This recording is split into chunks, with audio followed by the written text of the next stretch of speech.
tema yang diberikan adalah pembapaan generasi, Father for the Fatherless. Saya ingin mengutip beban dari Pak Pendeta Samuel Saputra tentang bagaimana Indonesia ini disebut negara ketiga, negara yang fatherless, negara yang gak punya bapak. Saudara, kenapa papa itu begitu penting? Ya, sebelum kita belajar, saya ingin berikan dulu beberapa fakta. Satu, maaf para ibu jangan tersinggung dulu kalau saya ngomongin. Ibu boleh hebat, tapi kalau nggak ada benih, maka ibu itu nggak akan berfungsi jadi ibu, betul? Nah, maka itu kenapa figur papa itu penting. Dan begitu pentingnya figur papa itu, sehingga iblis bencinya luar biasa. Nah, kalau kita belajar pembapaan generasi ini dari konsep ini, bahwa iblis itu bencinya kepada kehadiran seorang ayah, maka selama berapa sesi ini kita belajar, termasuk yang di rumah ngikuti, kita akan tahu betapa pentingnya fungsi papa. Lagi sekali, saya tidak merendahkan ibu, tidak. Nanti ibu pun ada bagiannya. Jadi supaya nggak tersinggung dulu. Maaf. Oke. Tidak ada seorang pun manusia di dunia kecuali Tuhan Yesus yang memberitahu bahwa pencipta alam semesta itu seorang ayah. Betul atau salah kalimat ini? Terus saya tanya, betul atau salah? Tidak ada seorang pun manusia di dunia ini yang pernah menunjukkan, yang pernah memberitahu, yang pernah menggambarkan untuk memudahkan konsep pengenalan kepada pencipta alam semesta. Hanya Tuhan Yesus yang mengajarkan bahwa pencipta alam semesta itu seorang ayah. Maka itu ketika dia mengajar doa, Bapa kami yang dalam surga, Bapa. Kita buka dulu Lukas 11 ayat 1. Lukas 11 ayat 1. Ya, saya mendahului supaya saudara tahu nanti kalau saya mengajar ada hal-hal baru. Betul? Kalau saudara belajar sekolah, mau belajar hal yang baru atau hal yang lama? Betul? Betul? Lucu nggak kalau kita sekolah bayar untuk belajar hal yang lama? Lucu. Sebetulnya bukan lucu, bodoh. Nah, ketika Roh Kudus mengajarkan hal-hal baru kepada gereja, rata-rata gereja jawabnya sesat. Karena gereja maunya hal yang lama terus. Betul tidak kalimat ini? Padahal Roh Kudus itu luar biasa. Nah, saya mau yakinkan saudara, Lukas 11 kita akan bahas dalam konsep surga dan ada hal baru.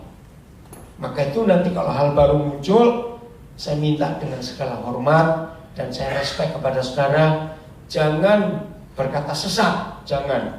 Apalagi membantah, dengar dulu sampai selesai. Setuju?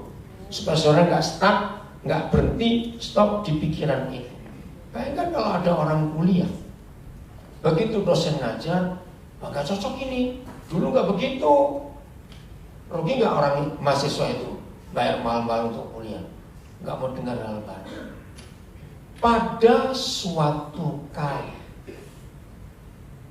kalau ada kalimat pada suatu kali, itu artinya apa? Kata lainnya, pada suatu kali.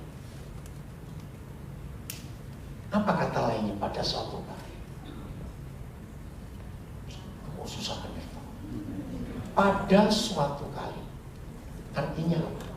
Kata lainnya apa? Dulu, bukan, salah. Sewaktu-waktu. Tidak tetap. Kapan saja bisa. Nah, saya ingin sehati dulu, betul atau tidak penjelasannya? Bahwa pada suatu kali adalah waktu keadaan yang nggak tetap. Lu ya atau tidak? Tanya dulu. Betul? Oke. Yesus sedang berdoa. Nah, ini bedanya kekristenan dengan agama apa saja. Semua agama di dunia, jam sembahyang itu nggak boleh pada suatu kali. Ya atau tidak? Cepat jawab. Ya. Bahkan agama-agama di dunia selain Kristen itu untuk sembahyang saja nggak cuma ngitung jamnya, nggak cuma ngitung menitnya, detiknya pun dihitung. Loh, ya atau tidak? Ini mikir. Maka itu seringkali mereka ribut soal detiknya dipikirin. Kurang 1 detik, jangan mulai dulu, nggak bisa. Tapi Tuhan Yesus doanya pada suatu kali, mau kapan aja terserah. Betul? Di salah satu tempat. Oke, apa arti kata di salah satu tempat? Ayo cepetan. Di mana saja. Maaf, aturan agama di dunia, doa nggak boleh di sembarang tempat. Lo jawab iya atau tidak? Nah, di sini kehadiran Tuhan Yesus, istilah Jawa saya pakai, merombak dan merubah pakem. Tahu kata pakem buat orang Jawa? Tatanan aturan, dia rombak. Pada suatu kali di salah satu tempat, Yesus sedang berdoa. Titik. Ketika ia berhenti berdoa, berkatalah seorang dari murid-muridnya kepadanya, Tuhan, kalau begitu, saya tambahkan kata ini, ajarilah kami berdoa sama seperti yang diajarkan Yohanes kepada murid-muridnya. Maaf, jangan kaget dulu kalau saya buka rahasia ini. Menurut pernyataan murid ini, berarti selama mereka jadi murid Tuhan Yesus, ada 2 pertanyaan penting. Mereka pernah lihat Yesus berdoa atau belum? Kalau melihat pertanyaan, Tuhan, kalau begitu ajarlah kami berdoa sama seperti yang diajarkan Yohanes kepada murid-muridnya. Betul ya? Logika kita. Masa kita nggak tahu tepat sudah berapa lama, tapi pasalnya ada. Kalau saudara buka Lukas 6, di situ ditulis Tuhan Yesus doa semalam-malaman untuk memilih murid. Nah, dari Lukas 6 sampai Lukas 11, sampai hari ini saya belum tahu ini waktunya berapa lama. Pokoknya total dia ngajar sebagai guru kira-kira 3,5 tahun kira-kira. Nah, dari Lukas 6 sampai Lukas 11 kan kita nggak tahu. Tapi yang jelas ada tenggang waktu nggak? Nah, ini yang saya bingung. Kalau melihat pernyataan murid ini, berarti Tuhan Yesus belum pernah berdoa di depan mereka. Maka itu ketika Yesus berhenti berdoa, mereka surprise. Dia sembahyang juga. Maka itu dia minta, ajarilah kami berdoa. Pertanyaan kedua. Maaf, jangan bilang sesat dulu ya. Satu pikiran kita belajar. Berarti selama mereka jadi murid Yesus, mereka pernah lihat gurunya berdoa atau tidak? Loh, kok ragu-ragu? Nggak usah ragu-ragu. Iya, yang kuat gitu. Yang lain bagaimana? Yang lain harus jawab juga. Setelah Yesus berhenti berdoa, lalu muridnya bertanya, Tuhan, ajarilah kami berdoa sama seperti yang diajarkan Yohanes kepada murid-muridnya. Pertanyaan kedua, berarti selama mereka jadi murid, mereka pernah lihat gurunya berdoa atau tidak? Kok sampai surprise tanya? Belum pernah. Padahal Markus 1 ayat 35. Coba kita lihat. Markus 1 35. Apa yang dia buat? Pagi-pagi benar, waktu hari masih gelap, ia bangun dan pergi keluar. Ia pergi ke tempat yang sunyi dan berdoa di sana. Berarti dia pernah berdoa? Pasti, masa Yesus nggak pernah berdoa? Nah, ini jawabannya. Ternyata doa Yesus di Markus 1:35 adalah doa yang artinya bersekutu dengan Bapaknya. Tapi yang di Lukas 11 adalah doa yang pertama dilihat murid-muridnya secara agama Yahudi. Jadi pakai talit, terus bambut-bambut begitu. Itu pertama kali mereka lihat. Maka itu mereka surprise. Kenapa kami gak pernah diajari berdoa seperti murid-murid Yohanes? Jelas ya? Kembali Lukas 11 ayat 2. Apa reaksi Tuhan Yesus ketika tahu ini? Lukas 11 ayat 2. Jawab Yesus kepada mereka. Oh, sudah selesai belum ayat satunya ya? Sudah selesai tadi. Oh iya, ayat 2 sekarang. Saya akan pakai terjemahan bebas. Maaf. Jawab Yesus kepada mereka. Ini jawaban bebas ya. Oh, jadi kalian ingin aku ajar berdoa. Baik, aku ajar berdoa. Apabila kamu berdoa, kalimat apa? Koma. Ayo terus. Katakanlah. Dengar baik-baik. Semua agama di dunia kalau mengajak umatnya sembahyang itu tidak menggunakan kalimat katakan, tapi ucapkan doa. Coba renungkan. Tidak ada agama apapun menggunakan kalimat katakan, ucapkan. Ayo kita teliti. Apa bedanya katakan dan ucapkan? Oh maaf, saya nggak ingin ada yang di luar, suruh masuk aja. Suruh dengar firman juga, maaf.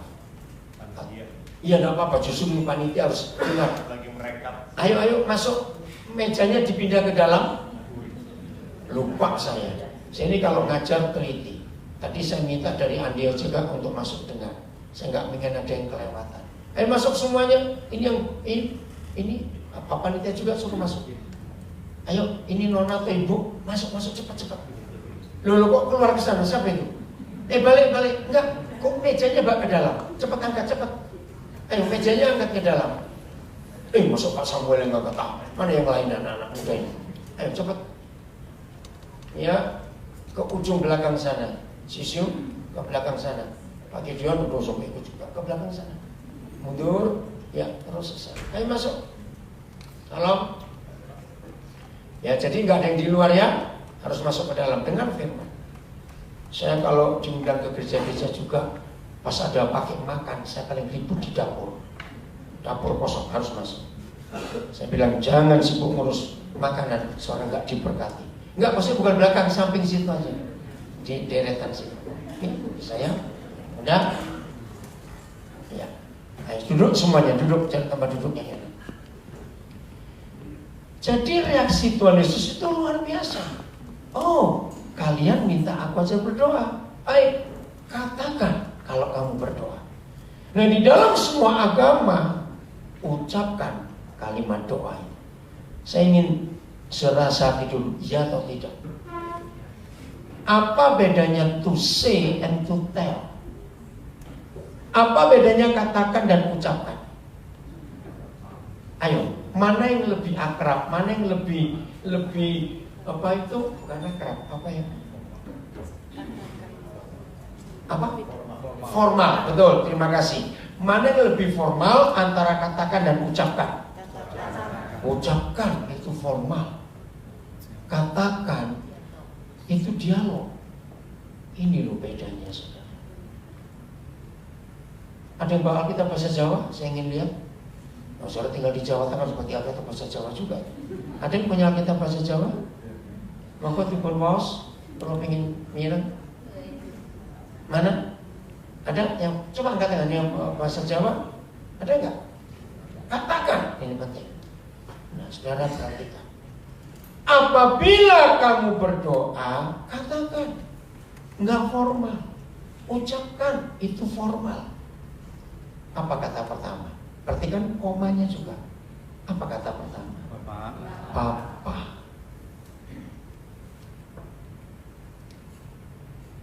Tidak ada manusia siapapun di dunia menyapa penciptanya dengan kata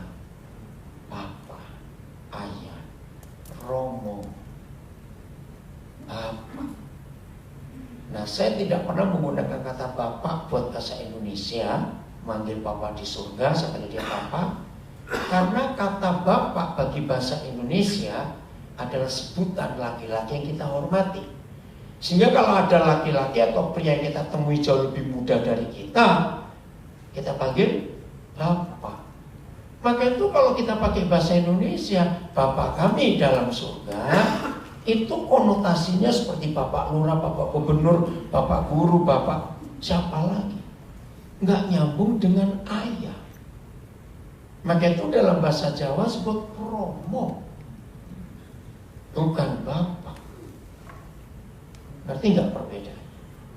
Nah, gara-gara ayat ini saya harus belajar linguistik. Puji Tuhan di Papua banyak tim Kartidaya nama sekarang. Dulu namanya Wycliffe, penterjemah Alkitab. Saudara, kalau tidak ada Alkitab di dunia, maka tidak ada sebuah ilmu yang namanya linguistik. Linguistik itu bukan belajar bahasa asing, salah. Linguistik itu belajar akar bahasa. Mengapa di dunia harus ada ilmu yang namanya linguistik? Gara-gara Alkitab. Orang yang menerjemahkan Alkitab tidak boleh asal menerjemahkan kalau nggak belajar linguistik. Ini hebat sekali. Dan Indonesia adalah satu-satunya negara di dunia yang punya terjemahan lebih dari 300 bahasa. Jadi nggak ada negara di dunia yang Alkitabnya sampai ratusan bahasa. Indonesia kenapa? Karena bahasa sukunya banyak sekali. Ini luar biasa Indonesia ini. Nah, maka itu mereka perlu belajar linguistik. Nah, setelah saya ketemu tim Wycliffe di Papua, saya belajar Bapak, bahasa tertua di dunia yang menjadi akar bahasa-bahasa Latin, bahasa-bahasa Ibrani, dan bahasa Arab. Ini bahasa tertua, itu Aramik. Catat. Aramik adalah bahasa tertua yang abjadnya pun dikenal. Beda dengan bahasa Mesir kuno. Itu gambar kalau bahasa Mesir kuno. Maka itu banyak gambar-gambar. Ya, apa istilah heliograf? Apa? Ya bukan begitu saudara. Mulut ini susah. Oke ya. Nah itu beda. Aramik ini huruf. Nah, abjadnya yang pertama adalah ab. Nah, dari kata ab, bahasa Ibrani dan bahasa Arab mengambil kata yang sama, Abba. Apa itu Abba? Apa? Apa yang saya belajar dari mereka? Dia terangkan Pak Daniel begini. Siapa ingat? Semua bayi ketika mulai bersuara, mau bayi bangsa apa saja, abjad pertamanya apa? Nah, saya merinding saudara. Gak ada bayi bilang B, terus S, T, P. Wah, ini bayi keren. Semua bayi bangsa apa saja, abjad pertama A. Kenapa Tuhan memberikan itu? Sebab dia panggil Papa. Begitu dari tim Wycliffe menerangkan kepada saya nangis. Mereka heran, padahal kok nangis? Masih air mata saya keluar. Coba kamu buka, sekarang buka Mazmur 8 ayat 2. Mereka jadi kaget juga waktu saya terangkan ayat ini. Bertahun-tahun saya mencari rahasia Mazmur 8 ayat 2. Karena buat saya itu aneh. Dari mulut, baca cepat, dari mulut bayi-bayi dan berarti kira-kira umur berapa? Bayi-bayi. Bacanya kok kayak ngajak pulang.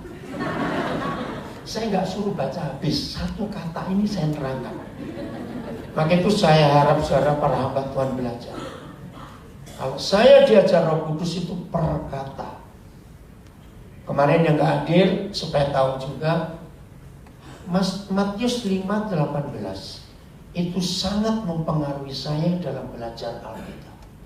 Satu titik saja dari Taurat ini ada kuasanya. Betul? Bayangkan kalau satu titik aja ada kuasanya, apalagi satu kata. Begitu dengar yang baru pertama kali kenal saya, mengikuti saya ngajar, saya selalu mau beri stop. Berhenti dulu.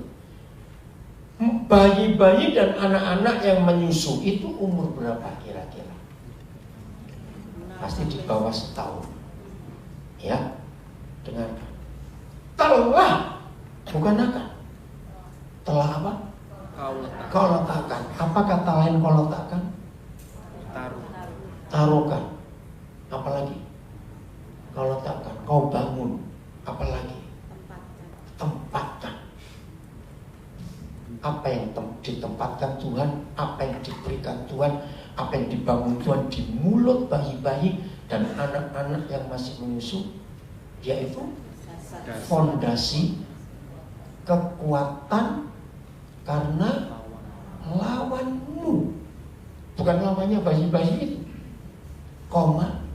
untuk membungkamkan musuh dan pendendam. Pertama saya belajar ayat ini sebelum saya ketemu tim Wycliffe di Papua, saya protes.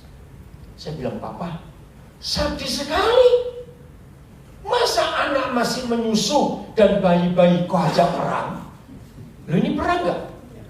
Lu cepat mikir tuh.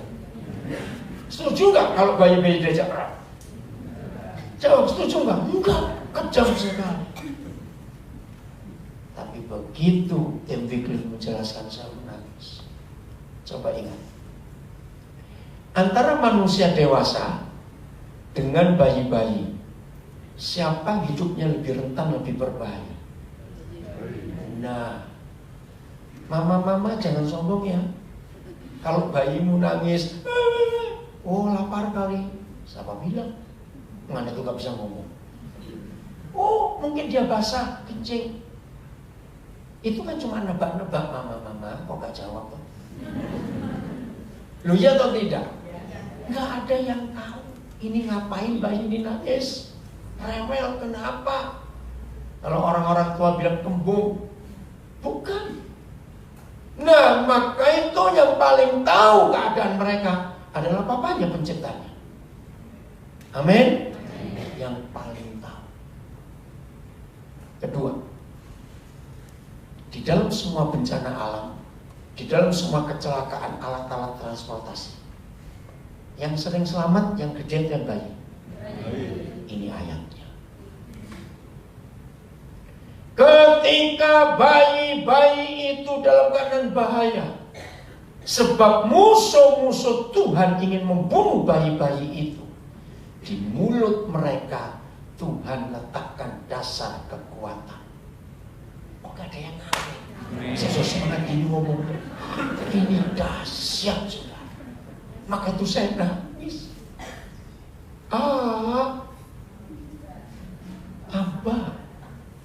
Apa dengar? Nah, jangan ditertawakan ya. Sampai suatu hari saya menemani salah satu cucu saya milih nonton film kartun Tom and Jerry. Tiba-tiba saya kaget. Ada satu episode Tom and Jerry. Yang tikusnya siapa ya? Jerry. Jerry ini dikejar-kejar Tom. Nggak tahu bagaimana ceritanya. Jerry ketemu bulldog satu masnya. Oke. Terus bulldognya ngasih apa ke Jerry? Peluit. Ya ingat nggak? Artinya kalau kamu diganggu Tom, aku datang. Ingat gak episode yang itu? Ya kalau saudara gak ingat berarti saudara belum pernah jadi anak. Saya ingat betul, oke maaf. Saudara tiba-tiba ilustrasi itu muncul untuk Mazmur 8 ini.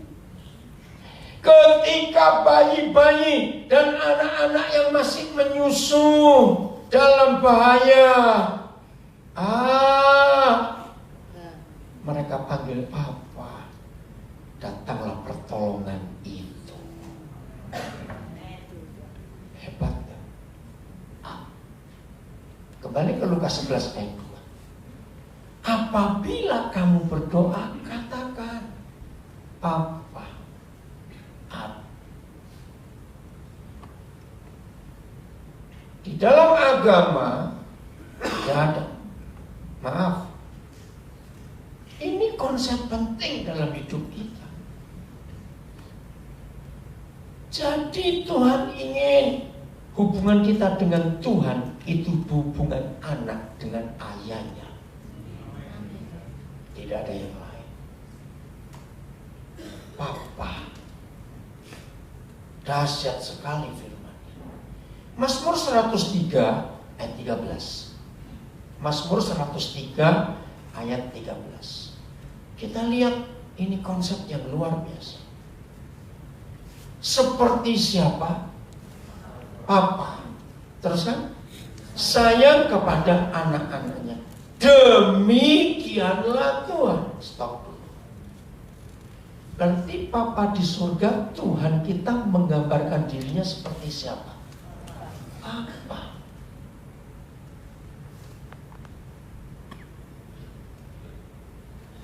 Dalam pelayanan pembapaan yang Tuhan percayakan kepada kami, saya mau ceritakan fakta. Jangan tersinggung kalau saya ngomong ini, bukan saya menghakimi. Setelah saya mengerti kebenaran Papa yang saya bagikan sekarang kepada saudara, saya bisa menilai seorang hamba Tuhan, menilai seorang murid Yesus itu dengan doanya, seakrab apa dia dengan Bapa di surga. Semua kita kalau berdoa pasti Bapa kami dalam surga. Betul atau tidak? Kan itu perintah. Nah, terus kalimat berikut, kenapa ini hal yang aneh? Bapa kami dalam surga, ngomong terus hambamu ini. Salah atau benar? Kalau dimulai dengan kata Bapa, kok nyebut hamba? Nah, baru sadar bukan? Saudara, ternyata murid Yesus yang punya pengalaman buruk dengan ayah kandungnya, maaf, sulit memanggil dia itu Papa. Karena apa? Tiap kali nyebut Bapa kami dalam surga, dia pasti akan melek lagi. Sebab yang muncul di wajahnya, wajah bapaknya yang bengis itu. Ini fakta. Murid Yesus yang sudah punya pengalaman akrab dengan Bapa di surga, kalau dia berdoa Bapa dalam surga, ngomong begini, terima kasih aku anakmu, anakmu mau begini. Maka itu saya kalau nyanyi lagu, saya lupa lagunya siapa, Abba Bapa itu, terus kalimat terakhir, jadikanku hamba. Nggak bisa loh, manggil Bapakku jadi hamba.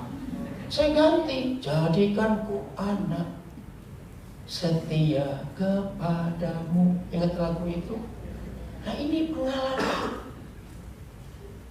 Maka itu begitu saya ketemu orang yang dengar doanya Bapa kami dalam surga, tapi ujungnya hamba, saya langsung dekati dia. Coba kamu cerita masa kecilmu dengan papamu seperti apa? Betul saudara. Di sebuah gereja di Sydney ada seorang yang bertobat. Karena dia belum tahu, begitu saya suruh doa sebagai Papa, dia nangis. Lagi doa, ya kenceng dia, orang dengar semua. Dia bilang, saya belum pernah orang berdoa dengan manggil kata Papa. Saya ceritakan dari dulu saya panggil dia Papa. Akhirnya dijawab Tuhan dia. Luar biasa hidupnya berubah. Begitu kesannya dekat kepada saya.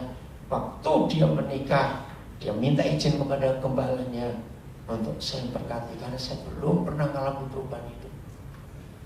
Puji Tuhan, akhirnya saya berkati pernikahannya. Sekarang dari dia saya dapat 2 cucu. Hanya karena saya berdoa dengan kata Papa. Jadi gambaran Papa di dunia itu yang ada di kesan, di image seorang murid Yesus tentang Papanya di surga. Ini luar biasa. Seperti Bapa sayang kepada anak-anaknya, demikian Tuhan sayang kepada orang-orang yang takut akan Dia. Terjemahan betul bukan takut, respect, itu yang betul. Karena bahasa Indonesia kata takut akan muncul kata ketakutan. Betul? Maka itu setelah saya kenal ayat ini, untuk mengenal ayah di rumah, tanyain anak-anaknya. Mulai hari ini praktekkan ini. Om tanya kamu ya, tante tanya kamu. Kamu itu lebih senang kalau papamu di rumah atau tidak? Ngerti? Jawab pertanyaannya. Kalau anak-anak jawab, lebih senang kalau papa nggak pulang. Nah, berarti bapaknya macan galang. Serius. Kehadiran papa harus menyukakan hati anak. Betul? Saya mengikuti berita viral di sosial media beberapa waktu yang lalu. Ada syuting pendek-pendek tentara-tentara Amerika yang pulang tugas. Ingat ya, aduh tuh nangis kan. Betapa anak-anak merindukan papanya. Maaf ya para ayah, sambil mendengar ini maaf, jangan merasa hebat dirimu ayah kalau anakmu ketakutan pada kamu. Saya berkata kasar dalam nama Yesus, lebih baik engkau mati daripada anakmu menderita. Setuju anak-anak? Loh, kok tersinggung? Loh, saya maksudnya dulu kan pernah jadi anak. Ini tertawanya gak enak ini. Loh, betul gak? Kalau kita jadi anak, terus bapak kita galak, kita lebih senang dia gak pulang. Lebih bapaknya mati. Tahun 82 saya pernah buat research, dibantu oleh 3 psikolog, 2 dari UNER, 1 dari, saya lupa Fakultas Surabaya. Buat kuesioner, ingin mengetahui keadaan anak-anak dengan ayahnya, dengan saya ingin tahu figur ayah. Setelah selesai, akhirnya muncul satu pertanyaan baru. Jadi kami diskusi, loh kok bisa begini? Saya percepatnya. Harus keluar satu pertanyaan lagi untuk responden saya. Sekian ratus anak waktu itu. Kalau begitu, saya persingkat. Kalau begitu, kalian lebih senang punya papa tapi nggak berfungsi, atau lebih senang lihat kuburan papamu? Jawabannya mengagetkan. 81% responden saya hari itu menjawab, kami lebih senang lihat kuburan papa. Hancur hati ini. Betapa lukanya hati anak kalau papanya nggak berfungsi. Lebih suka lihat kuburannya. Saya pernah buat blog ya, vlog atau vlog ya, di video, di sosial media, untuk mengetahui seorang ayah ini benar atau tidak. Tolong ayah-ayah cari teman-teman kita yang disegani, yang apa ya, yang dekat dengan anak-anak kita. Ini penting. Cari teman-teman kita yang dekat dengan anak-anak kita. Jadi kalau teman kita datang, om apa kabar om tante apa kabar tante, anak kita langsung akrab. Jujur ya, hari ini saya minta dalam nama Yesus, semua ayah termasuk mengikuti dari rumah, satu aja perintahkan, tolong kamu tanya anak-anakku tentang aku ini bagaimana.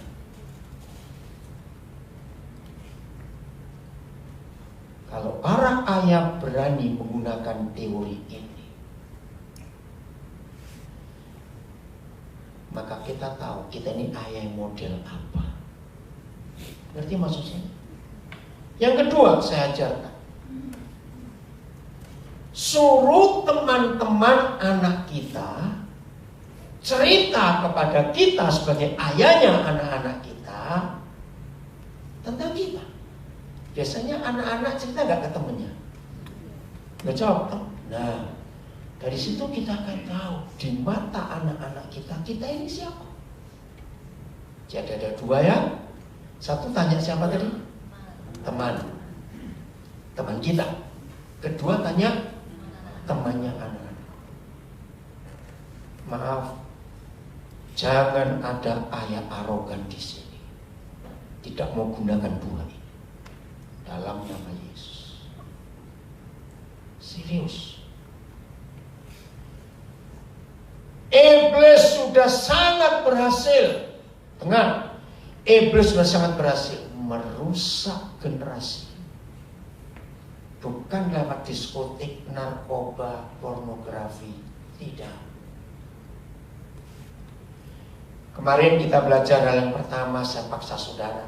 Dan ini ada beberapa yang tidak hadir. Saya ulangi. Segala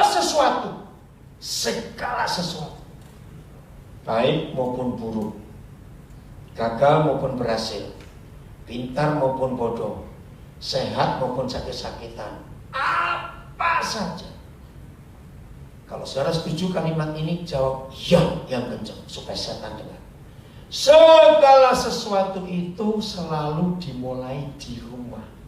Ya. Bukan di pasar, bukan di sekolah, bukan di mall, apalagi di kantor polisi, bukan. Segala sesuatu dimulai di rumah.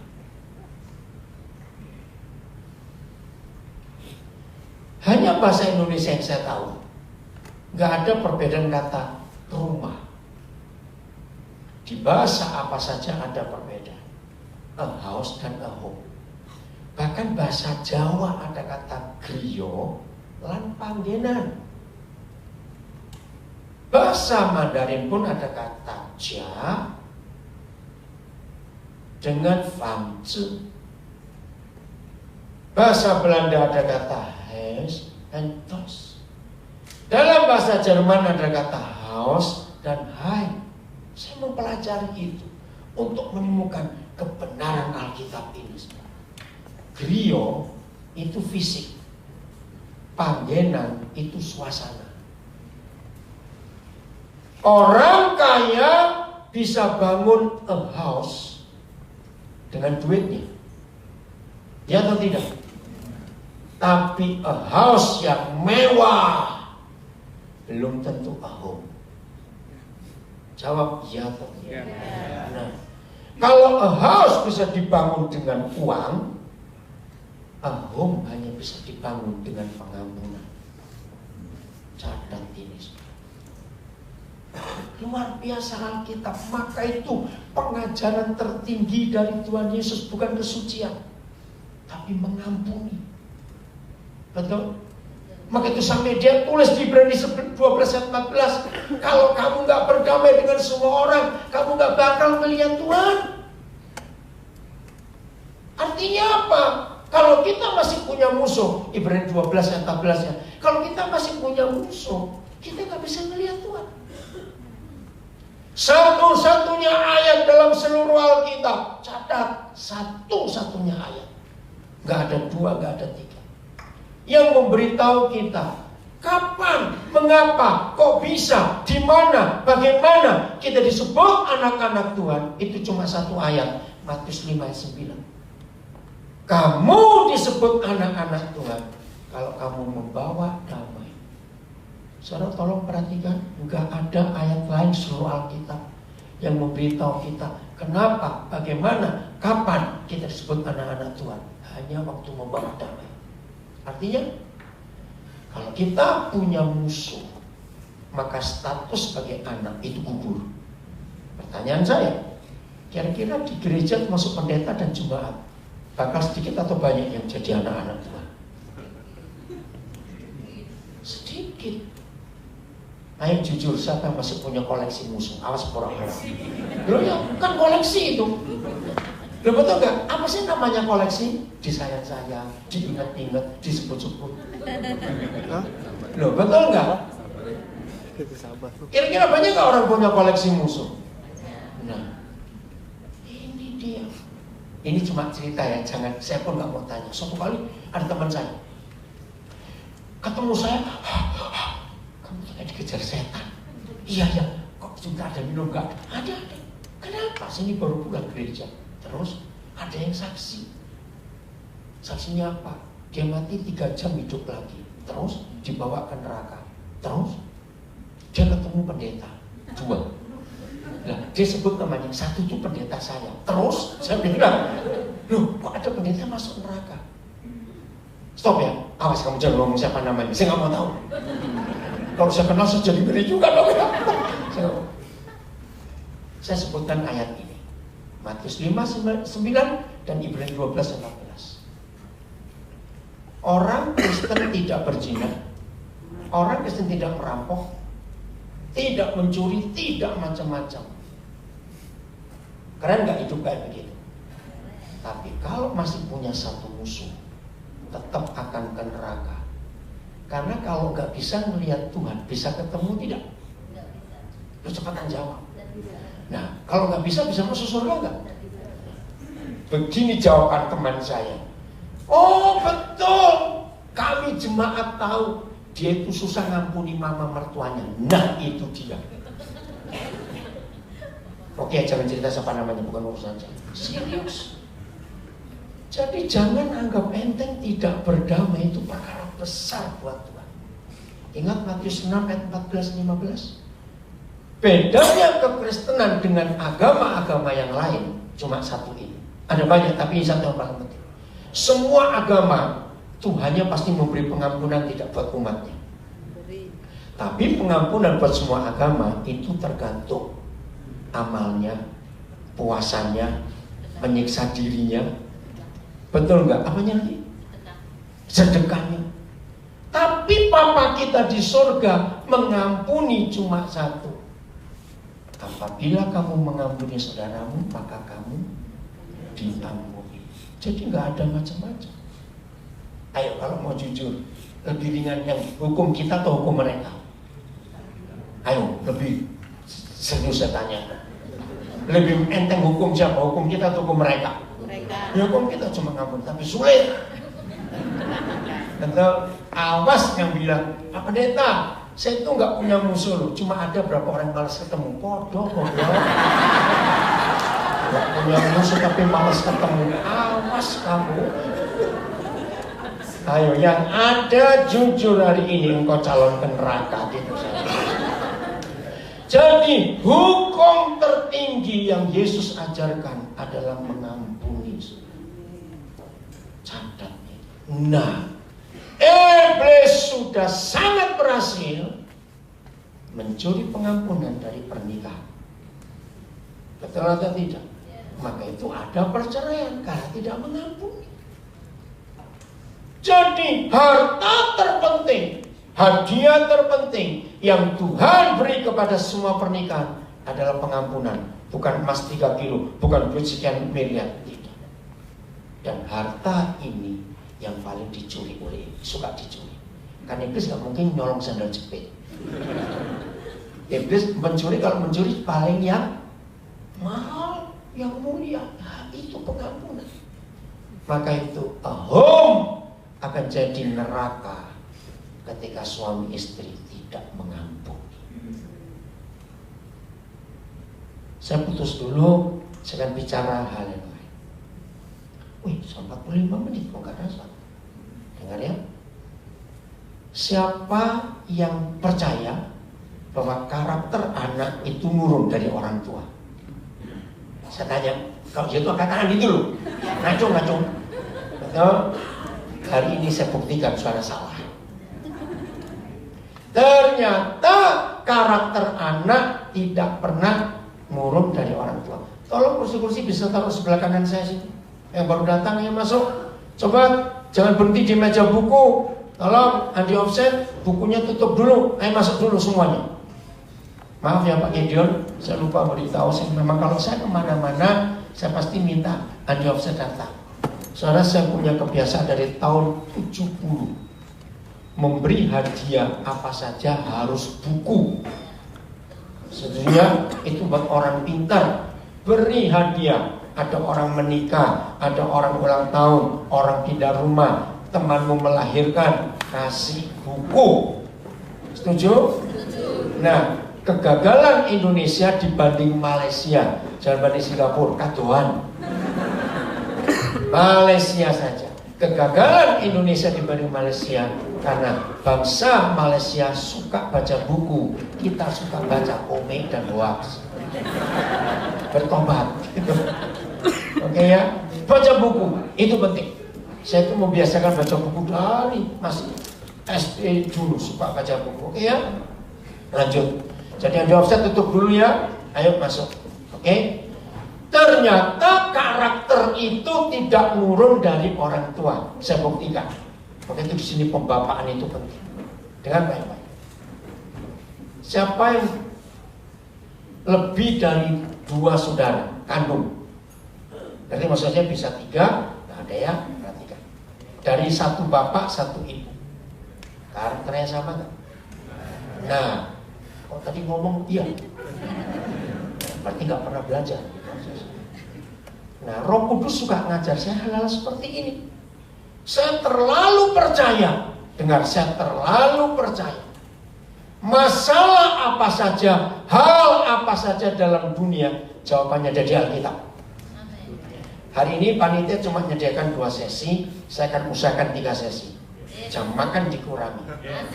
Ya perlu gak usah dikecapi disok. Supaya cepat. Yang gak jawab gak ngerti. Disok itu dituang, mau langsung. Supaya 5 menit masuk lah.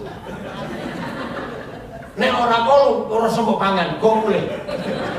Kalau nggak sampai bisa nelan, ya Pak pulang aja. Saya mau 3 sesi, karena ini banyak bahan ini, saudara. Karena jatah saya nanti malam cuma pendek, 40 menit. 40 menit, berapa menit untuk khotbah? Kan sayang, saya akan habisin. Ini tema penting, saudara.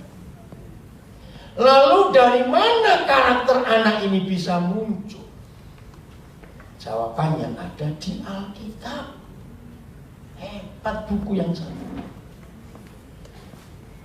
Siapa pernah dengar istilah Jawa tumus? Itu sampai hari ini saya tuh belum pernah ketemu bahasa Indonesia. Tumus itu begini, kalau ada ibu hamil lagi mikir sesuatu, hatinya ada sesuatu. Masih ingat orang Jawa bilang, maka itu yang masuk ke anaknya, tumus. Dan ternyata betul. Ya, saya persingkat. Karakter manusia, psikologi bangsa dunia ini dibagi berapa? Umum 4. Apa saja? Nah, saudara tahu nggak? Ayatnya ada di Alkitab. Kalimatnya ada di Alkitab. Oke, sebelum saya meneruskan, saya bicara sains dulu. Sains. Disebut ilmu pengetahuan. Itu berdasar tulisan. Betul? Literatur. Betul atau tidak? Semua ilmu pengetahuan itu dasarnya tulisan. Dan di dalam ilmu pengetahuan, di dalam sains, tidak boleh dibeda-bedakan. Ini tulisan agama, ini tulisan siapa, tidak boleh. Satu kali saya baca sebuah buku, ada kalimat begini. Jadi kalau arkeolog tahu ilmu apa arkeolog? Jangan bilang buat gedok, awas kamu. Ilmu apa arkeolog? Arkeologi itu loh, susah bener. Ilmu yang mempelajari zaman purba. Ini kemarin di Inggris, di jalan raya A9. Nah itu saya suka baca begitu itu. Jadi malam belum tidur, saya baca. Di jalan raya tol A9 di Inggris dihentikan pembangunannya oleh pemerintah, ditemukan situs perumahan manusia zaman purba 6.000 tahun sebelum Masehi. Nah beritanya belum lengkap, saya tunggu. Ditemukan artefak-artefak potongan tulang gerabah macam-macam, ribuan jumlahnya. Wih, waktu saya lihat itu, waduh kecil-kecil benar. Nah saya suka itu arkeolog menemukan. Bagi saintis, para ahli, itu berkata begini. Pokoknya tulisan. Sekalipun setan yang menulis, kita tidak boleh memperdebatkan. Pokoknya tulisan. Dan ini keren. Siapa masih ingat 2 Timotius 3:16? Segala tulisan yang diilhamkan Tuhan. Itu ayat yang saya pegang sampai hari ini. Tulisan.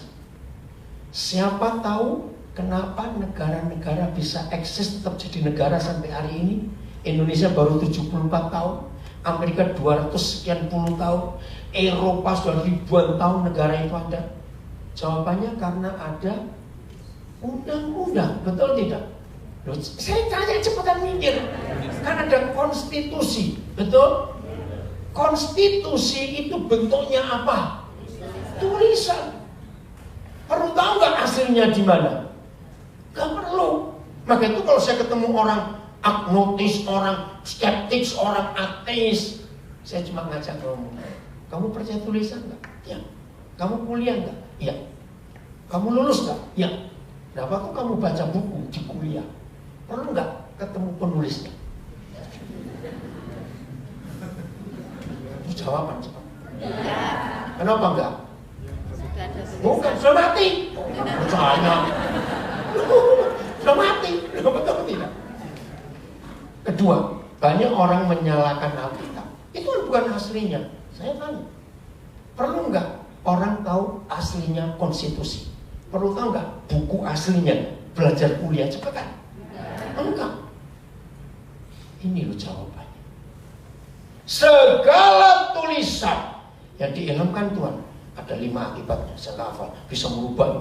Bagus sekali. Itu yang saya pakai menjelaskan kepada semua orang yang ateis. Kamu percaya tulisannya sudah? Ini tulisan juga. Nggak percaya sudah, urusan. Maka itu kita nggak perlu ketemu Musa dulu untuk percaya tulisan Musa. Sombong betul Pak. Kita nggak perlu ketemu Paulus dulu baru betul percaya. Saudara percaya hukum fisika dari Archimedes, perlu ketemu dia? Balik anak dewi Bang. Apa perlu ke kuburannya? Ngapain? Ngerti? Pokoknya tulisan. Nah, setelah literatur tulisan, hukum kedua bagi saya adalah jurnal. Betul? 2013 Indonesia dipaksa mau tidak mau harus mengikuti peraturan internasional. Itu baru 2013, belum lama. Nah, di 2013 itu perguruan tinggi swasta maupun negeri di Indonesia tidak boleh mengesahkan lulus master dan doktor. Kenapa? Kenapa? Enggak. Jangan berganggu sama Pak. 2013 perguruan tinggi Indonesia tidak boleh mengesahkan disertasi maupun tesis dari para master dan doktor sebelum disertasi dan tesisnya dicek di jurnal internasional. Ngeri saudara. Tahun itu ternyata ditemukan cukup banyak dokter-dokter UI, UNER, ITB, IPB, UGM yang plagiat. Tahu kata plagiat? Jiplak. Nah, saya sudah luluskan 6 dokter. Saya telepon mereka satu-satu. Yang benar loh kamu. Malu saya nyekolahkan kamu. Puji Tuhan, semuanya lolos. Nah, jurnal. Jurnal itu begini. Selalu masuk di jurnal tulisan tertua di dunia. Itu hebat. Maka itu sebelum ada Google, Mbak Google istilah kita, itu orang untuk baca jurnal bisa bertahun, saudara. Kalau bukain satu lembar itu berapa deret. Tapi begitu Google hanya perlu berapa minggu saja tahu. Harus dikelompok-kelompokkan. Dulu jurnal itu disimpan di 4 negara, 4 kota berbeda di dunia. Eropa ada 2, Amerika 1, kalau nggak salah Australia atau mana, saya lupa negara mana, 1. Itu di kelompok, ini bagian medis, ya, ini bagian apa, semuanya beda-beda. Begitu ada Google, wih cepat tahu. Nah begini, kalau saudara buka jurnal internasional ya, bukan jurnalmu awas. Siapa penulis pertama yang ditemukan paling tua dunia ini bulan? Saudara kan kaget. Ayub. Sampai hari ini Ayub belum pernah bisa diturunkan dari jurnal. Maka itu suatu hari kalau ada arkeolog bongkar Betel area Salatiga, misalnya ditemukan situs di sini, bongkar, wih ada tulisan, ternyata nenek moyang orang Salatiga berapa puluh abad sebelum Ayub pernah nulis dunia ini bulan. maka Ayub akan turun posisinya. Ditulis Solo 3, nggak tahu siapa namanya. Ngerti tulisan itu? Nah, yang kagum dalam jurnal, nama Musa paling banyak. Amin kan, sejauh gini. Kalau nggak percaya gitu loh. Nama Musa paling banyak. Satu, semua masalah hukum di dunia, literatur tertua itu Moses. Dua, masalah kesehatan, dunia kedokteran, yang paling banyak, yang paling tua tulisannya Musa. Ketiga, hukum politik yang paling banyak di jurnal Musa. Hak asasi manusia yang tertua ditemukan itu tulisan Musa di Ulangan 24, saudara. Maka itu kalau saya ketemu jurnal saya suka, saya catat ayatnya. Ini ayatnya, ini ayatnya. Wih, luar biasa. Nah, di sini saya percaya. Filipi 2 ayat 9 dan 10. Masih ingat? Suatu hari nanti semua lidah akan mengaku Yesus itu Tuhan, dan semua lutut akan bertelut dan menyembah Yesus Tuhan. Nah, Filipi 2 ayat 9 dan 10 akan digenapi lewat jurnal. Karena tidak ada literatur tertua yang pernah ditemukan oleh manusia kecuali Alkitab ini. Tepuk tangan dong. Harus itu ngerti sendiri, nggak usah disuruh. Betul tidak? Kenapa? Tepuk tangan masih disuruh, kan luar biasa. Betul? Ini hebat Alkitab. Oke, saya tunjukkan ini aja. Sebelum ditemukan sebuah tulisan Musa bahwa nyawa makhluk itu di dalam darah, dunia kedokteran zaman dulu, mengerikan. Tabib, kalau ada orang datang ke tabib, aduh saya sakit ini, ya karena nggak ada alat-alat, nggak ada ilmu pengetahuan, langsung dibelah oleh tabib itu. Ingin tahu juruni siropo, dalamnya isi apa itu? Nah, kenapa orang zaman dulu berani ke tabib walaupun dibelah? Karena ini nggak ditolong mati, ditolong untung-untungan. Jadi milih yang mana? Ayo milih yang mana? Maka itu kalau saudara cari jurnal tentang medis, coba buka ini ayat ini ya. Imamat 17 ayat 11. Imamat 17 ayat 11. Wih, keren sekali. Maka di jurnal dunia kedokteran jadi modern gara-gara tulisan ini. Saya nggak usah bilang ayat tulisan. Karena nyawa makhluk, ayo baca, ada di dalam darahnya. Stop dulu. Cukup pendek kalimat ini, literatur tertua yang pernah manusia temukan dalam dunia medis. Sejak ditemukan ayat ini, maka dokter berubah. Tidak boleh asal bedah sebelum periksa darahnya. Nah, setelah ditemukan ayat ini, dunia baru mengakui Alkitab itu literatur tertua yang menulis orang dilarang makan darah. Sebelum Alkitab tidak ada buku lain yang pernah menulis.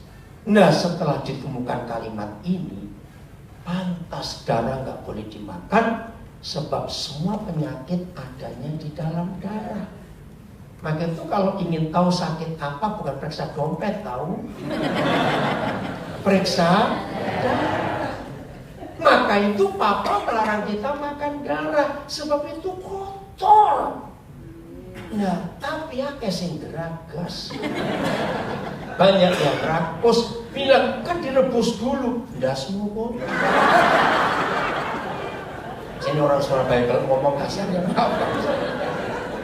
Dengerin, air got direbus bisa jadi air minum? Loh, saya tanya kok. Ya sama, darah direbus tetap kotor, sebab penyakitnya nggak mati. Nah, ini yang dunia akui. Sebelum Alkitab nggak ada tulisan seperti itu. Keren loh. Oke, lagi cepat-cepatnya supaya tahu hebatnya kitab suci kita ini. Sebelum ada negara-negara demokrasi, dulu negara-negara bentuknya apa? Dulu cepetan, ya raja. Oke? Nah, disebut negara demokrasi. Negara kerajaan pertama di dunia runtuh Itu kerajaan mana? Akhirnya kerajaan lain runtuh semua sampai hari ini. Perancis. Revolusi Perancis. Itu revolusi terkenal. 1776 atau 78 saya tidak lupa. Mbak Google coba cari. Revolusi Perancis 76 atau 78? 17 kira-kira begitu ya. Antara 76 78. Dengerin. Begitu kekaisaran Perancis runtuh, maka negara-negara kerajaan lain runtuh satu persatu. Muncullah negara demokrasi. Nah, kata republik itu yang pertama keluar dari orang Roma. Itu bagi Alkitab kalau republik. Nah, di dalam negara demokrasi ada berapa lembaga penting? Cepat. 3. Apa saja? Eksekutif. Ya, urutannya betul itu yudikatif, legislatif, baru eksekutif. Itu urutan. Buka jurnal. Siapa penulis pertama di dunia yang menemukan 3 lembaga ini? Saudara akan syok. Yesaya. Buka sekarang. Yesaya 33:22. Maka itu saudara, sejak saya kenal kebenaran ini, saya tuh kalau baca Alkitab makin bergairah. Apalagi cari jurnal. Sudah lebih 20 tahun saya nggak baca buku-buku rohani. Saya baca buku-buku ilmu pengetahuan untuk membongkar hebatnya Alkitab. Sebabnya ialah yudikatif. Pertama kali saya nyekolahkan anak saya di Sospol, saya belajar dari dia. Yudikatif, Mahkamah Agung, pengadilan itu tiang utama sebuah negara. Kalau tiang pertama ini runtuh, negara itu hancur. Indonesia menyedihkan. Puji Tuhan setelah Jokowi cukup banyak pemulih tapi belum total. Indonesia adalah satu-satunya negara di dunia di mana hakim dan jaksa duduk di kursi terdakwa karena bisa disuap. Hancur. Yudikatif. Yahweh ialah bukan. Ya. Nah, ini legislator, legislatif, ini DPR. Yang ketiga, raja, itu eksekutif. 3 lembaga, jamak, plural, koma, jadi tunggal atau jamak? Cepat baca. Jadi tunggal atau jamak? Baca. Tunggal dia kok jamak, gimana sih ini? Oh, lagi saya bilang 3 hakim memberi hukum dan raja eksekutif itu jamak. Terus koma, dia akan. Nah, siapa dia? Negara. Sebuah negara yang 3 lembaganya bersatu, maka rakyat selamat. Tapi kalau negara 3 lembaganya bajingan, ya di Indonesia paling bajingan yang nomor berapa? Nomor 2. Rampok semua di DPR itu. Ngeri. Lihat hari-hari ini lagi demo besar-besaran. Kurang ngajar lembaga ini, memperlemah KPK. Berarti mereka ingin melindungi penjahat-penjahat, maka negara harus didemo habis-habisan. Negara-negara di dunia yang 3 lembaga ini bersatu, hampir nggak ada demo dari rakyatnya. Karena rakyat selamat, rakyat aman. Keren nggak kalau baca ini? Mau bicara komputer, mau bicara kimia, mau bicara perbintangan, mau bicara apa saja kan? Siapa pernah tahu Mazmur Daud? Saya lupa Mazmur berapa. Lagunya salah. Biarpun gunung-gunung beranjak. Bukan. Yang gunung-gunung goncang ke dalam laut itu. Lagu apa itu? Salah. Nah, Daud adalah orang pertama di dunia yang tahu di dasar laut itu ada ribuan gunung, sudah. Itu literatur tertua itu Mazmur Daud yang menulis. Jadi bukan gunung-gunung goncang ke dalam laut. Gunung-gunung dalam laut bisa goncang. Itu yang terjadi, banyak gempa bumi, tsunami karena gunung berapi di dalam laut. Ada banyak, saudara. Saya masih ingat bulan Oktober tahun 90. Kedua kali saya ke kota Munich atau München. Saya melihat sebuah peta dunia. Itu pertama kali saya lihat peta ini. Sampai sekarang saya belum pernah lihat lagi. Peta dunia, tapi lautnya dikuras.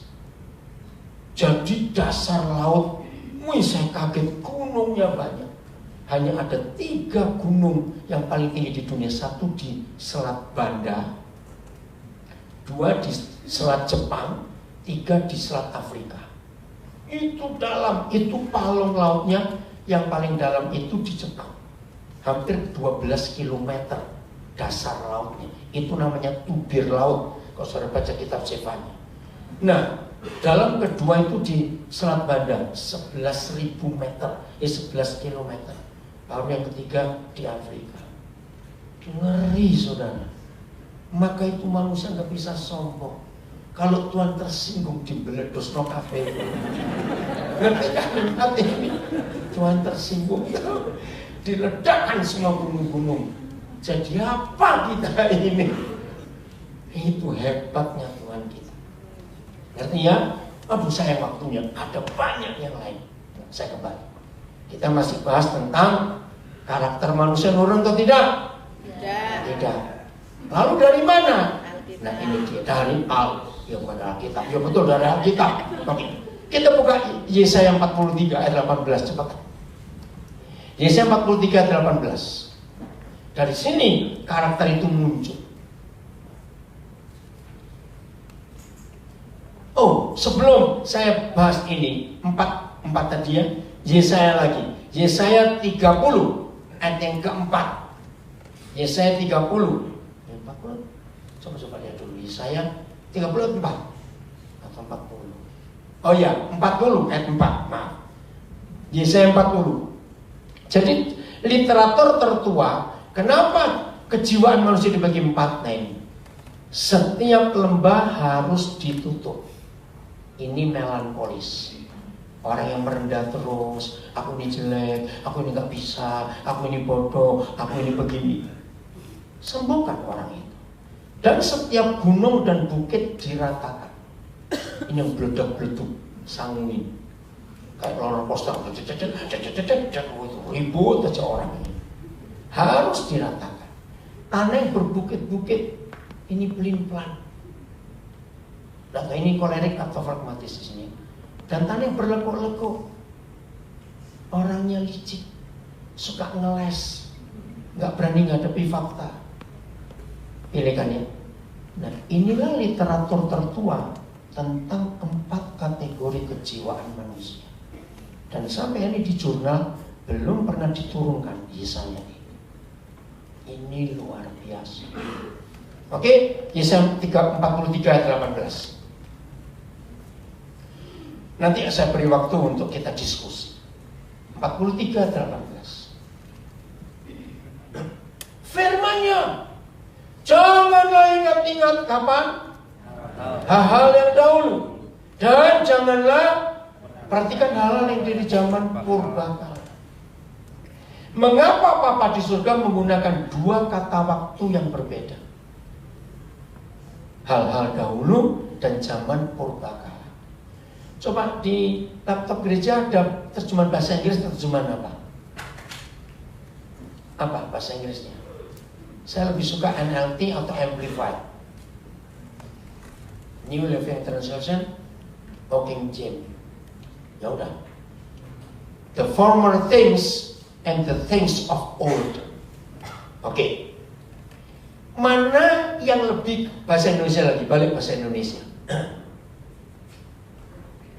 Mana yang lebih kelihatan yang masih baru dan mana yang lebih kelihatan lama yang nggak bisa dihitung? Yang dahulu yang masih bisa dihitung, yang purbakala tidak. Saya percepat. Akhirnya saya belajar psikologi gara-gara ayat ini. Ternyata manusia itu karakternya dibentuk dari 2 waktu. Satu yang purbakala, itu waktu masih dalam kandungan. Sebab di dalam kandungan waktu belum bisa dihitung. Betul tidak? Nggak bisa. Kecuali orang Tionghoa, ngitungnya setahun lebih tua karena dihitung. Enggak, seharusnya enggak. Kedua, setelah lahir itu yang halal dahulu. Nah, saudara, karakter itu muncul dari 2 hal ini. Coba dengar. Suami istri menikah, istri hamil. Berarti ini anak pertama bukan buat mereka. Ternyata buat kakek nenek dari pihak bapak dan kakek nenek dari pihak ibu, ini juga cucu pertama.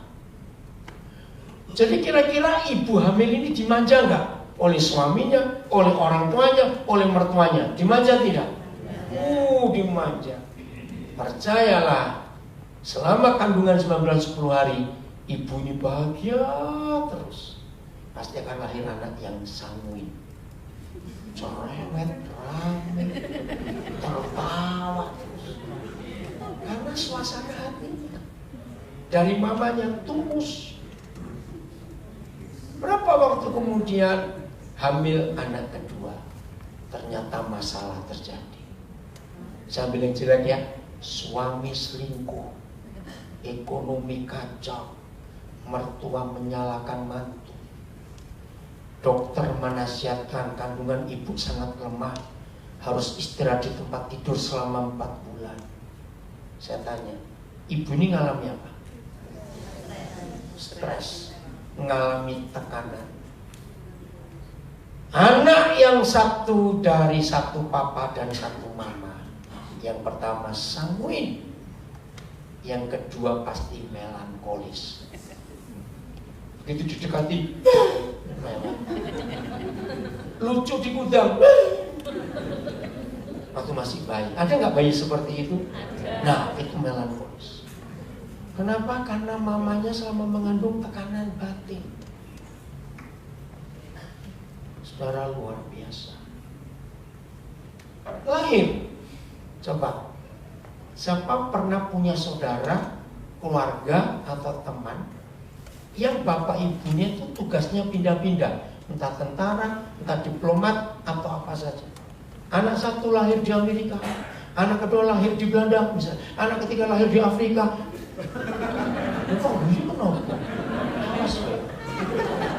Lo ngerti nggak? Karakternya beda nggak? Itu yang zaman dahulu, hal-hal yang dahulu. Waktu kita lahir, suasana rumah tangga papa mama kita seperti apa? Itu yang masuk. Ada nggak anak yang lahir dicuekin oleh orang tuanya? Ya dianggap. Anak itu jadi minder, melankolis, jadi pendendam. Karena dari kecil nggak dianggap. Dari kecil nggak diorangkan gitu loh. Apalagi kalau papa mama pilih kasih. Betul? Anak yang dipilih kasih karakternya jadi apa? Pemberontak, saudara. Nggak terima. Kemana saya cerita pada Susu? Ngomong tentang seseorang, saya kenal, dia kenal. Karena saya layani dia tahun 80 yang lalu, 81 yang lalu. Waktu itu dia masih SMP. Saya tanya dia, cita-citamu apa? Pengen punya motor. Ya kok enteng cita-citamu. Motor kok cita-cita. Terus untuk apa? Ini loh saudara, kalau saya bisa beli motor, saya mau nabrak bapak saya. Saya kaget saudara. Karena dia sakit hati sama bapak. Ini loh. Jadi karakter kita terbentuk dari 2 sumber. Satu waktu mama mengandung, 2 suasana di luar. Ngeri sekali. Jadi apa enggak Alkitab itu? Nah, maka itu sambil saudara yang sudah jadi ayah ibu, saya minta jujurnya dalam nama Yesus. Siapa yang masih gerget-gerget dengan anaknya? Masa jengkel terus. Maksudnya baik. Papa ini susah cari duit buat bayar sekolahmu. Kok kamu begini? Coba saya baca dulu ayat ini. Yohanes 14 ayat 26. Ini keren untuk mendidik anak. Coba lihat ya, Yohanes 14 ayat 26.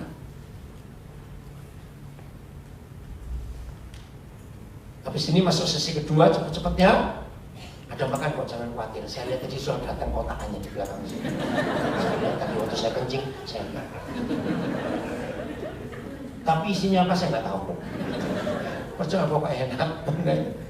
Tetapi siapa? Ini huruf besar, huruf kecil. Berarti ini nama, ini pribadi.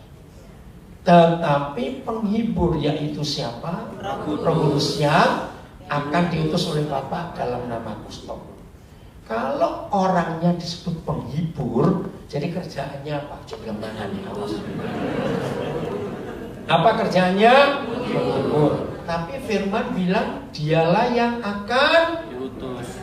Bukan diutus. Dialah yang akan mengajarkan segala sesuatu kepada kita. Stop.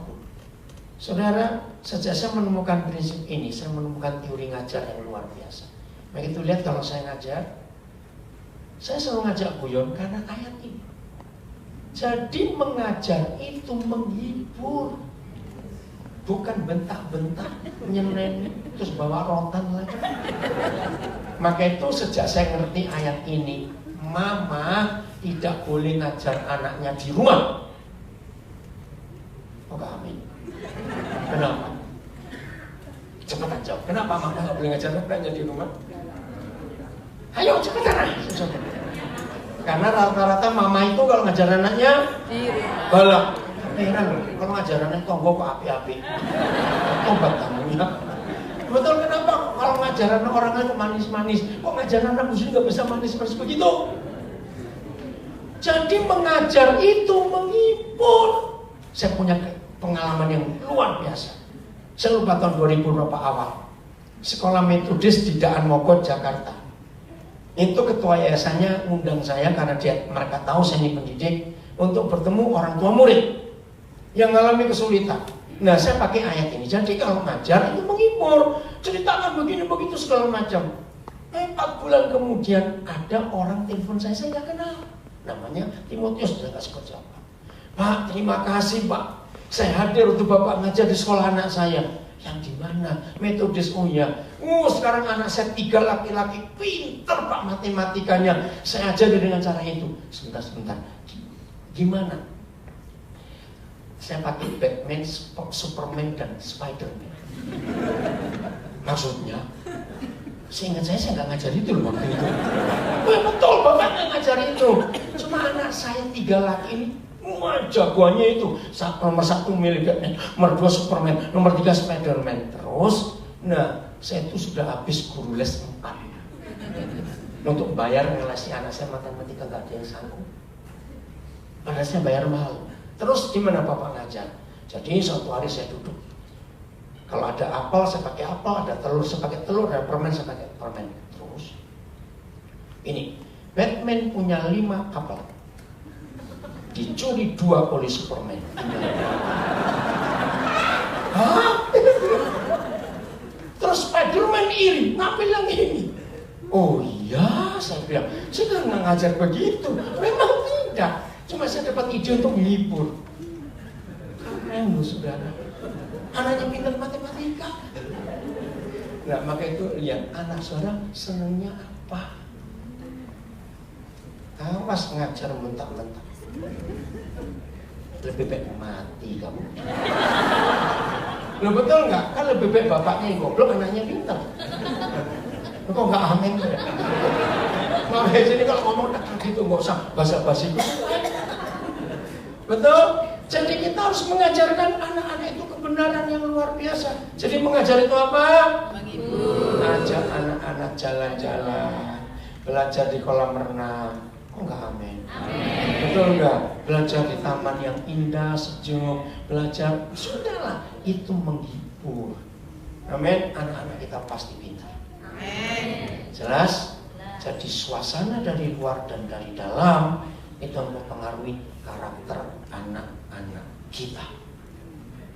Untuk sesi ini saya akan akhiri dengan Markus 1. Kita buka Markus 1. Ini keren sekali. Markus 1. Nanti ada waktunya untuk diskusi, saya akan kasih nomor telepon saya, email saya, supaya kita bisa diskusi kalau nggak sempat di sini. Markus 1 ayat 1. Cepat. Kalau ada psikolog di sini, ada mahasiswa psikologi, keren saya akan belajar. Inilah permulaan Injil tentang Yesus Kristus anak Tuhan. Tentang siapa? Yesus Kristus. Nah, kalau Markus menulis inilah permulaan Injil tentang Yesus, maka ayat-ayat berikut Markus bahas tentang siapa? Yesus. Tapi lihat ayat 2. Saya dapat rahasia ini bulan Januari tahun 78.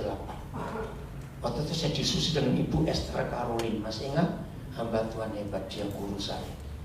Karena Ibu Esther Caroline ini psikolog. Dia masih hidup, cuma dia kena Alzheimer, jadi banyak lupa. Seperti ada tertulis dalam kitab Nabi Yesaya. Lihatlah, aku menyuruh utusanku mendahului engkau, ia akan mempersiapkan jalan bagimu.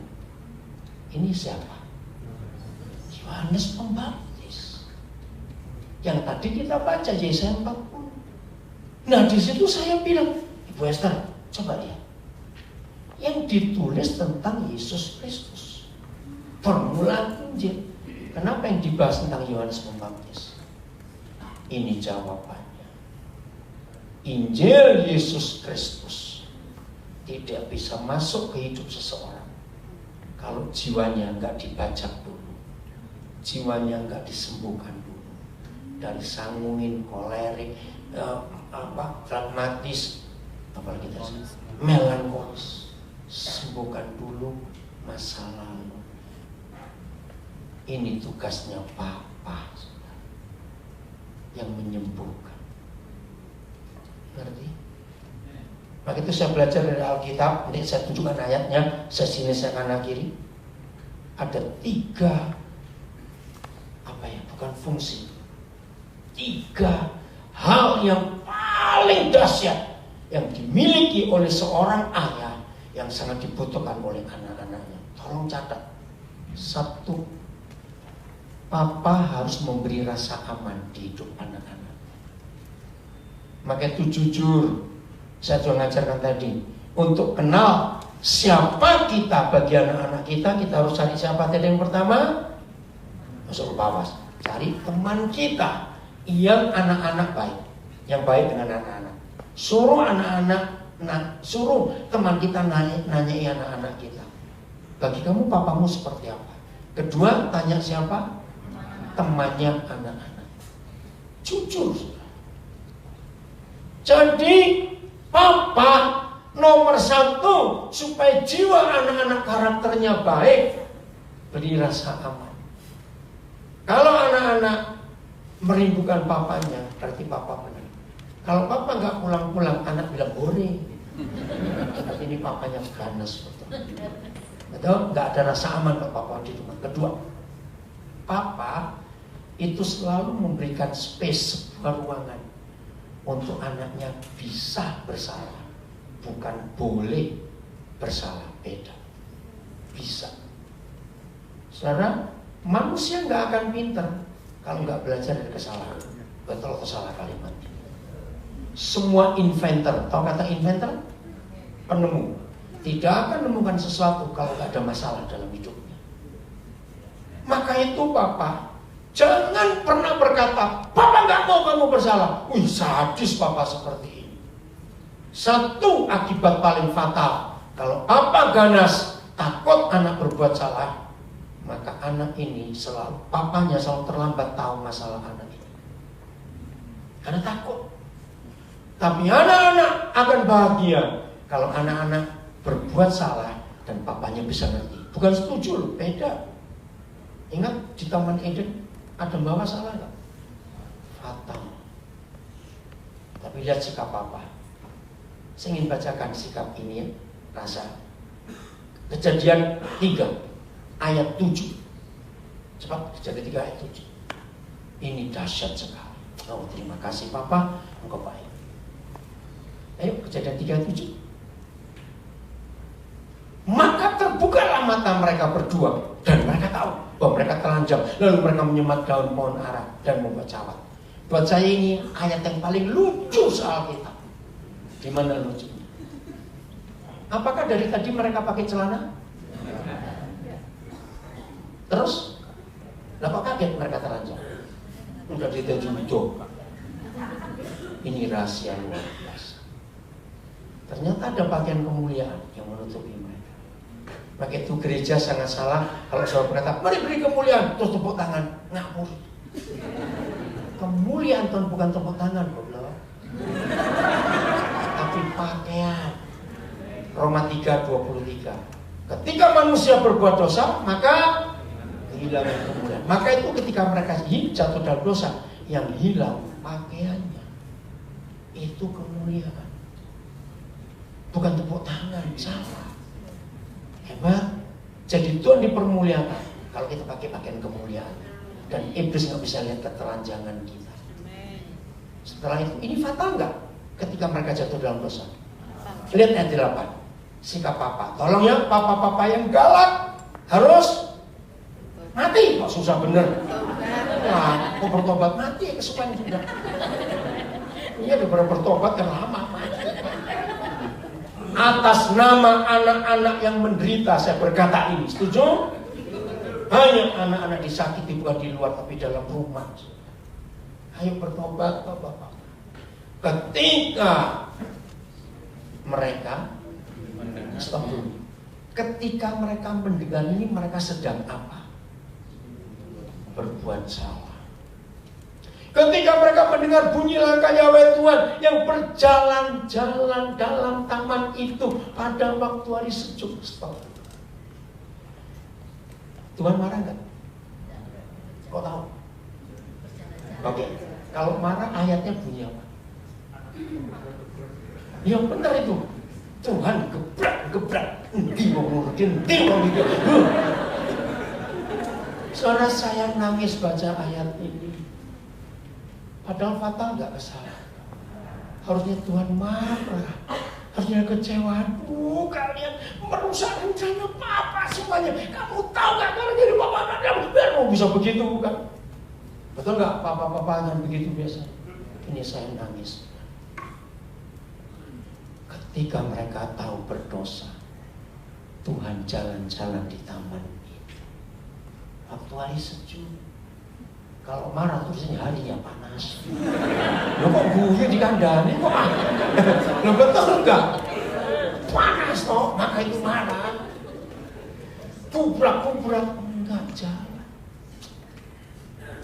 Papa, yang pertama beri rasa apa? Aman. Dua, beri tempat ruangan untuk anak bisa bersalah. Yang ketiga, Papa itu akan mendorong anaknya untuk kreatif. Oh, gak ada yang amin. Amin. Betul? Papa akan mendorong anaknya kreatif dengan kalimat pendek. Kamu bisa.